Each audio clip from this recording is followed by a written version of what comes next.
So I'm in New York City. Went over a lot of good topics when it comes to just business in general and specifically to a group of speakers. So we talked a lot about just using emotional content to grow your brand. So a little bit of overview. One, we talked about getting found online by using more content on your website. So you might have a website, but if you've never updated it for 2-3 years, that's definitely not a good look for Google or other search engines. So you want to make sure you're updating your site as often as you can. And at a minimum, I would say once a week, if not once every other week. And these updates can be small. It doesn't have to be huge updates such as adding 4 or 5 pages, but it could just be updates as far as adding pictures to your site, adding text, adding words. All these things make a huge difference.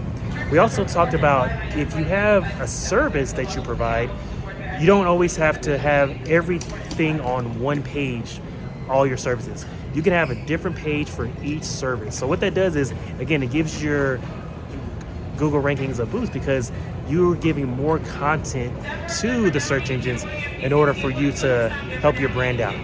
So if I have a page that has my speaking topics on there, I'm gonna make sure that I separate each of those to make sure that I'm promoting more pages to Google, at least. So if I have 3 speaking topics, what I do is I make sure that I have 3 different pages for the website and for the topics. That way, people can land on my site through one of my speaking topics, or they can land on my site through another page as well.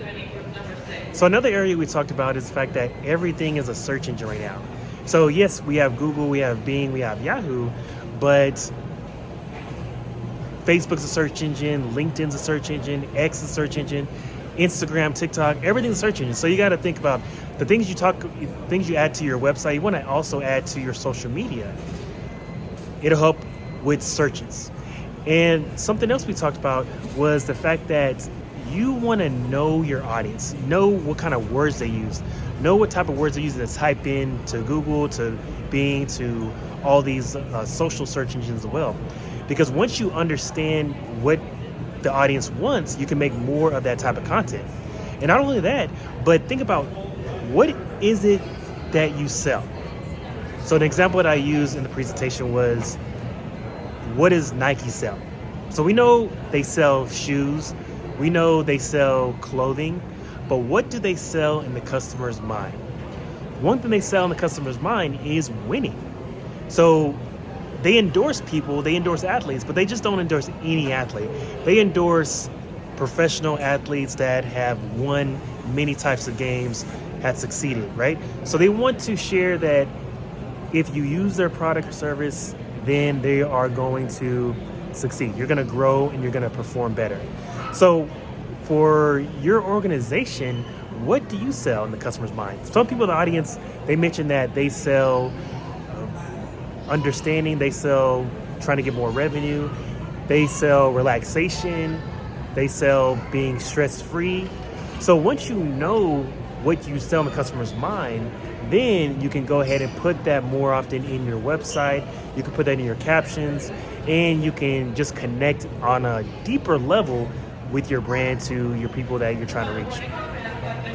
And another area that you want to consider is how AI is changing the way people might search in the future. I mean, not right now, but I would say in the future, people, decision makers, they might go to AI and search for tips. So one example that I used was, if you have your service, go to ChatGPT or another service, I think Google's version is Gemini.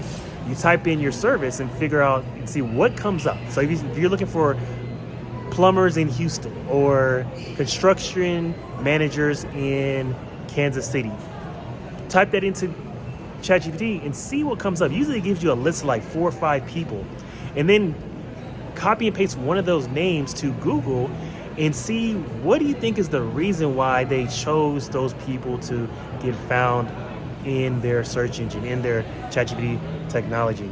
That'll help you figure out. But one thing we used was Gemini, and we typed in my name, we typed in some other people's name.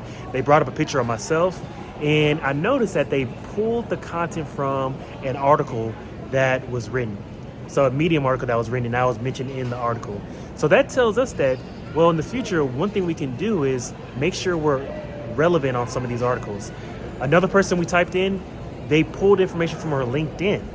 So once that happens, now you know that, let's go to that person's LinkedIn so they can figure out what are they doing to get found by these ChatGPT bots or technology that's happening.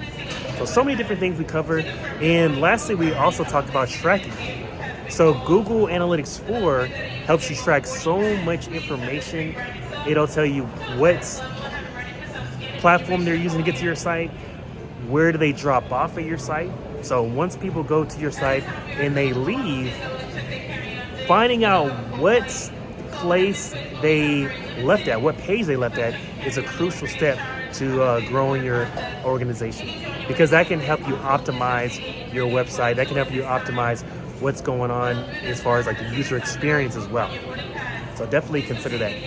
And so overall, we talked about being found, tracking traffic, using emotional content that can draw people in and keep people coming back, and also understanding what you sell for the audience. So knowing all these areas will help you move forward in 2024. So hope that you can go ahead and use some of, or if not all of these tips. In one area that we briefly touched on as well is just the fact that you want to have a way to be found multiple ways. And you want to nurture your customer throughout the entire process. Understand how they are finding you. Is it through the research process? Is it through word of mouth? Is it through retention? Whenever they purchase from you, you sign up for your newsletter. So figuring out what is their experience that they actually have. Understand that will help you move forward and help you get even more customers as well. So overall, I think it went well. So people came up to me, they bought some of the books, and they were mentioning how important this is for their business and how they want to make sure they either do it themselves or they hire their team to do it. So remember, you don't have to do all this yourself.